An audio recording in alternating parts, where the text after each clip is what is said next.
हम पढ़ते हैं थोड़ा सा संयोजकता के बारे में और थोड़ा सा हम बेसिक से जानेंगे कि कैसे हम संयोजकता निकालते हैं। संयोजकता बताने से पहले हमको ज्ञात करना पड़ेगा, जानते हो, बाह्यतम कक्षा में जो हमारा होता है इलेक्ट्रॉन, पहले तो हम उसको निकालेंगे। तो आइए हम देखते हैं। पहले बाह्यतम कक्षा में किस तत्व के कितना इलेक्ट्रॉन होता है, उसका बैलेंस इलेक्ट्रॉन कितना होता है, पहले हम ये जानेंगे और उसके बाद हम बैलेंसी निकालना सीखेंगे। तो आइए देखते हैं। पहला हम तत्व लेते हैं मैग्नीशियम, ठीक है, और इसका परमाणु क्रमांक कितना होता है 12, और इसमें इलेक्ट्रॉनों की संख्या भी कितना होगा 12 होगा। जितना उसका परमाणु क्रमांक होता है उतना ही होता है उसका उसमें इलेक्ट्रॉन। तो आइए हम इसका इलेक्ट्रॉनिक विन्यास पहले निकालते हैं। देखिए स पप्पा और सा, ये हमारा इलेक्ट्रॉनिक विन्यास निकालने का तरीका है। आप लोग ऐसे निकाल सकते हैं। और देखिए जो पहला ऑर्बिटल है, एक कितनी बार है, एक बार है, इसमें 2 इलेक्ट्रॉन है, हम 2 लिख देंगे। 2 कितनी बार है, 2 बार।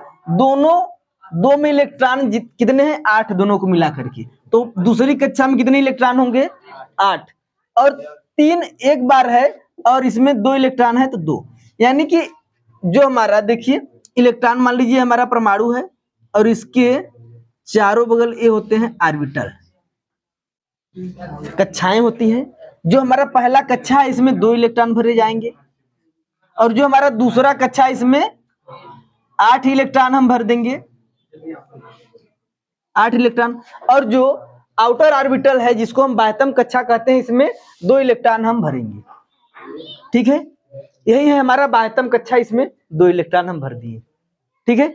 आइए देखते हैं, हम एक और तत्व लेते हैं और उसके आउटर ऑर्बिटल में कितने इलेक्ट्रॉन हैं हम सीखते हैं। ज्ञान खत्म करो। देखिए आते हैं हम क्लोरीन लेते हैं। इसका इलेक्ट्रॉनिक विन्यास बनाने के बाद हम इसमें देखते हैं इसमें बैलेंस इलेक्ट्रॉन कितने आते हैं, और उसी के आधार पर हम बैलेंसी भी निकालेंगे। तो देखिए क्लोरीन का परमाणु क्रमांक 17 होता है। इसका हम इलेक्ट्रॉनिक विन्यास पहले बनाएंगे। स पप्पा स पप्पा स। काउंट करते हैं इलेक्ट्रॉन 10, और आपका ये ज्यादा हो रहा है, 17 इलेक्ट्रॉन हमको भरना है। देखिए 10 हो गया, 10 2 12 और 6 18, यानी हमको कितना भरना है 17 टोटल भरना है ना। तो उसी हिसाब से हम इलेक्ट्रॉन को भरेंगे। देखिए स पप्पा। तो अब हम 10 और 10 7 17 इलेक्ट्रॉन हो गए। अब हम देखिए पहले कक्षा में कितने इलेक्ट्रॉन हुए 2, और दूसरे कक्षा में 8, तीसरे कक्षा में 7, ठीक है। और यही जो बाह्यतम कक्षा होता है ना, इसी को हम क्या कहते हैं बैलेंस इलेक्ट्रॉन बोलते हैं, ठीक है। क्या बोलते हैं बैलेंस इलेक्ट्रॉन। अगर आपको भरना है तो हमारा परमाणु हो गया, ऑर्बिटल आप बनाइए और इसी में क्या करिए इलेक्ट्रॉन को भरिए, 2 इसमें भरिए और 8 इसमें भरिए, 8 इलेक्ट्रॉन इसमें और 7 इलेक्ट्रॉन बाह्यतम वाले में। तो इसी को हम बाहर जो है कक्षा, उसी को हम क्या बोलते हैं बैलेंस इलेक्ट्रॉन। जो बाह्यतम कक्षा में इलेक्ट्रॉन है इसी को हम कहते हैं बैलेंस इलेक्ट्रॉन। और आइए हम कैल्शियम का देख लेते हैं इलेक्ट्रॉनिक विन्यास। 1s2 2s2 2p6 3s2 और 3p6। देखते हैं कितना हुआ। कैल्शियम का होता है 20, इधर हुआ स पप्पा। तो 10 इलेक्ट्रॉन यहाँ, 10 2 12 6 18, और यहाँ से 4s2 में जाएगा। देखिए स पप्पा स।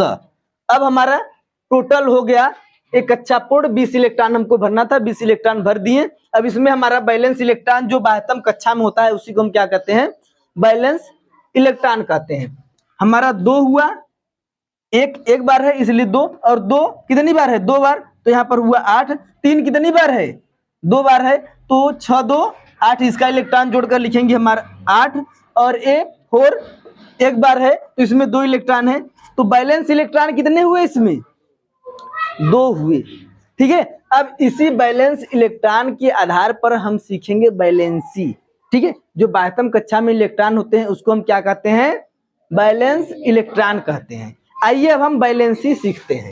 हम अगर रटना चाहेंगे तो फिर साइंस रट कर नहीं समझा जा सकता है, हमको साइंस को समझना पड़ता है, तभी आपको थोड़ा बहुत समझ में आएगा। रटा हुआ चीज आप 1 दिन 2 दिन 3 दिन में भूल जाएंगे, लेकिन अगर आप बेसिक से समझते हुए अगर साइंस पढ़ रहे हैं तो फिर याद करने की आपको जरूरत नहीं है। एक बार अगर आप समझ लिए तो फिर आप जब भी पढ़ेंगे आपको समझ में आता रहेगा।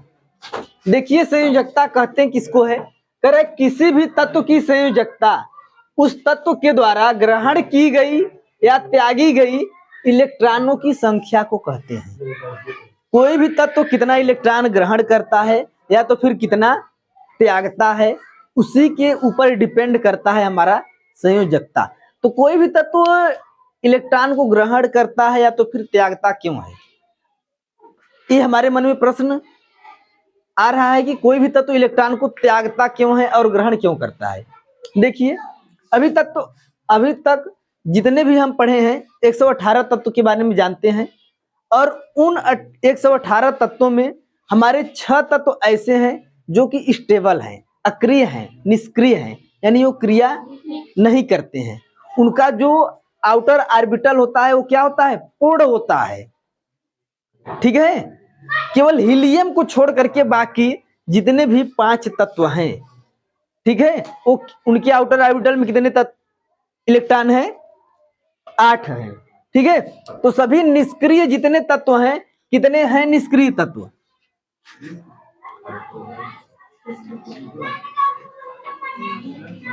हीलियम, नियान, आर्गन, जेनान, ठीक है, क्रिप्टॉन,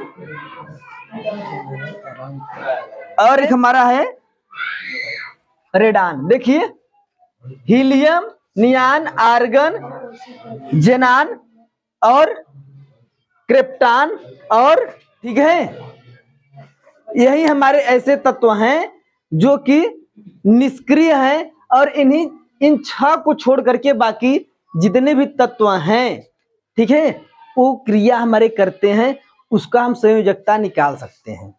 और वो बाकी जितने भी तत्व 118 तत्वों में से ये जो 6 हमारे तत्व हैं, अगर इसको निकाल दे तो 112 जो तत्व हैं हमारे, ठीक है, उसका हम संयोजकता निकाल सकते हैं। और 112 तत्व इन्हीं तत्वों की जैसा बनना चाहते हैं, स्टेबल होना चाहते हैं, इसीलिए वो क्या करते हैं, इलेक्ट्रॉनों को ग्रहण करते हैं और त्यागते हैं।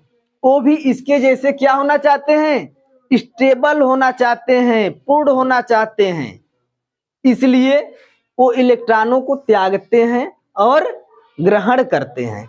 अब हमारा ये बात माइंड में आता है कि कौन सा तत्व इलेक्ट्रॉन का त्याग करेगा और कौन सा ग्रहण करेगा। तो आइए हम देख लेते हैं वही इलेक्ट्रॉनिक विन्यास के आधार पर। ठीक है, जिन भी तत्व के बाह्यतम कक्षा में 1 2 3 इलेक्ट्रॉन रहेगा, वो इलेक्ट्रॉनों का क्या करेंगे, त्याग करेंगे। और जिन तत्वों के बाह्यतम कक्षा में 5 6 7 इलेक्ट्रॉन हैं, वो इलेक्ट्रॉनों को त्यागेंगे नहीं, वो क्या करेंगे, ग्रहण करेंगे। ठीक है, तो आइए हम कुछ तत्व लेते हैं और देखते हैं कौन सा तत्व।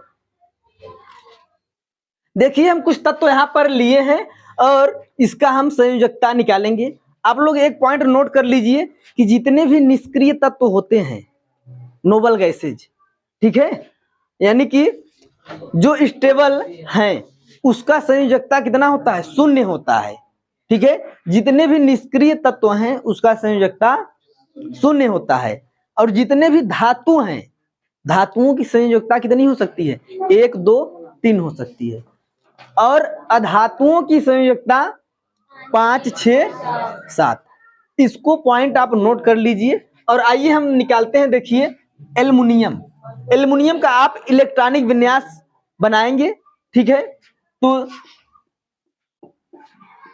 स पप्पा स 3s2। ठीक है, स पप्पा स पप्पा यानी 3p1, यही होगा ना।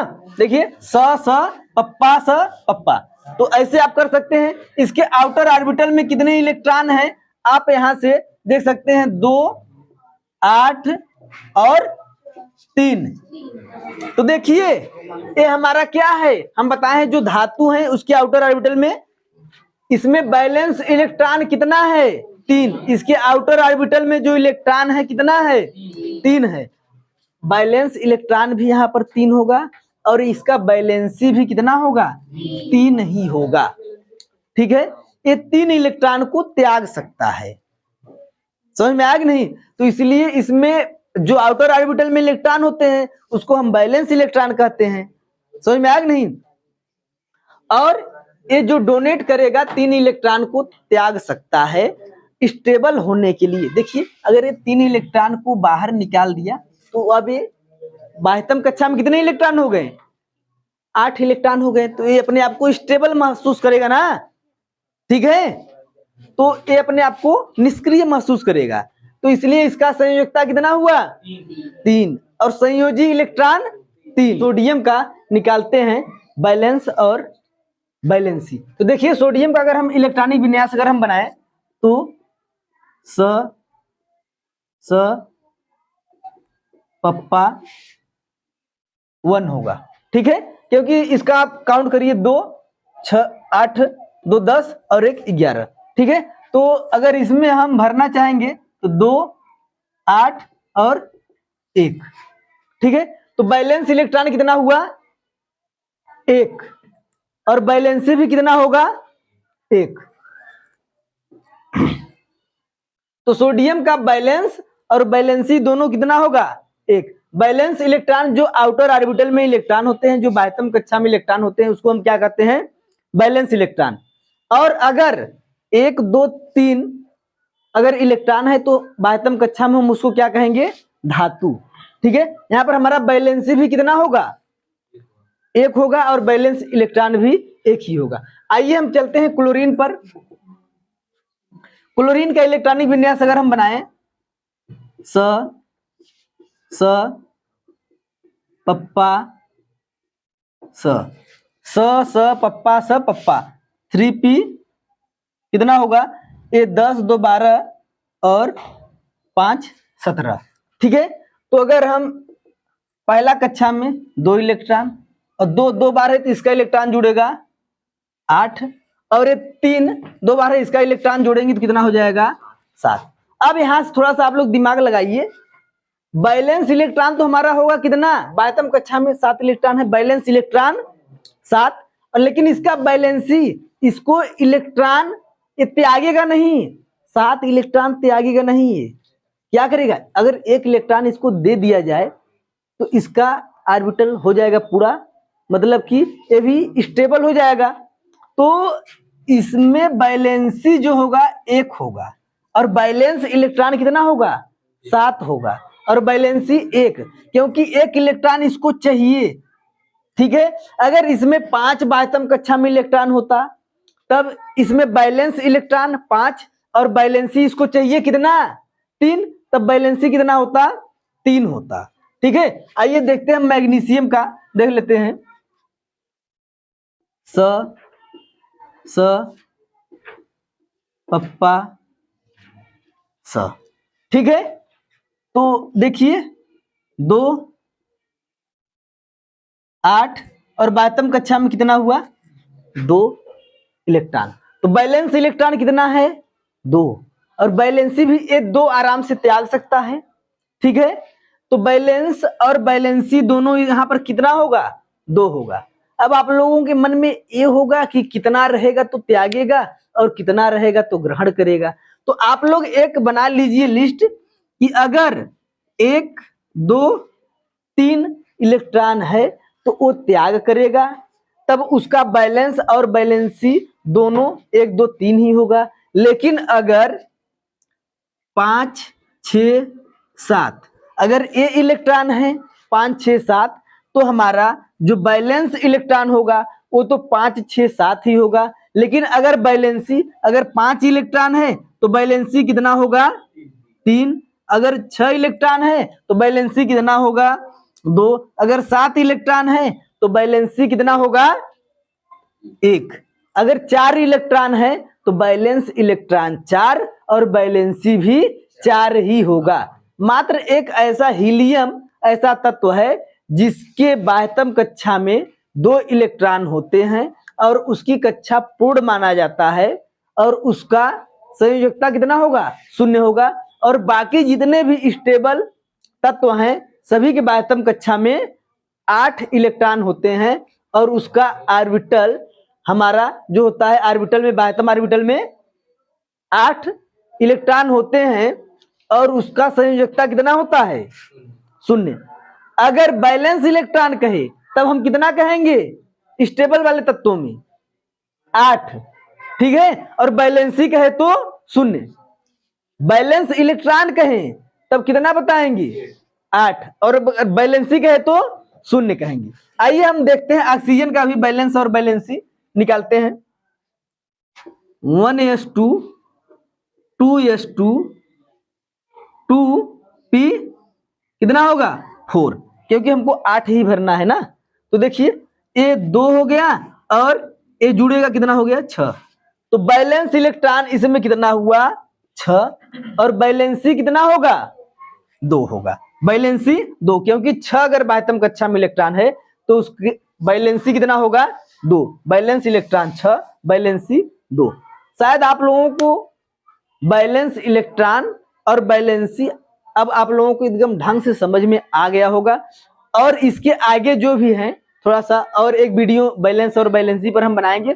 चलिए हम आप लोगों को दे देते हैं कुछ तत्व और आप लोग उसका निकाल कर बताइए कि बैलेंस और बैलेंसी कितना होगा। इसके द्वारा आप ये भी बता सकते हैं कि कौन सा तत्व धातु होगा और कौन सा तत्व अधातु होगा। देखिए अगर कोई तत्व इलेक्ट्रॉनों को त्याग करेगा तो उस पर धन आयन आएगा और जो ग्रहण करेगा उस पर ऋण आयन आएगा। समझ में आया कि नहीं? तो आइए हम कुछ देते हैं तत्व और उसका आप लोग बैलेंस और बैलेंसी बताइए। आइए हम देते हैं आप लोगों को कुछ तत्व, इसका आप लोग बैलेंस और बैलेंसी बताइए। देखिए हमारा दिया पोटेशियम 19, मैग्नीज का 25, सल्फर 16, कोबाल्ट 27 और फ्लोरीन 9। ये कुछ तत्व हैं। इसमें अब आप लोग इन तत्वों का बैलेंस और बैलेंसी आराम से बता सकते हैं।